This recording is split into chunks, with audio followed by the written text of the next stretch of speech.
Today's tip is to cut your cardstock before using your embossing folder to embossing. Ask me how I know. So, I was in a rush one day and I decided to emboss my cardstock, and then I was like, oh, this is too big. So I needed to cut it. Well, because I embossed it first and then cut after, it ended up ripping. So here, let's try this. Okay, so let's emboss, right? Now, I think you'll be okay if you're using your die cuts. Those should be fine.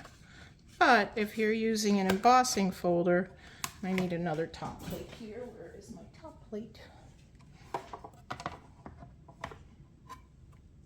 Okay, Gremlins.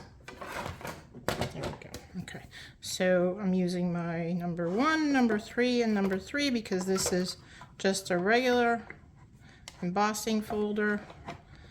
If it was a 3D embossing folder, I would need my number 1 and my number 4 plate, which is that gray one.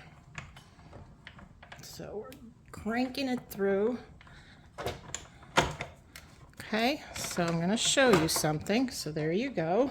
Move that out of the way. Take this out.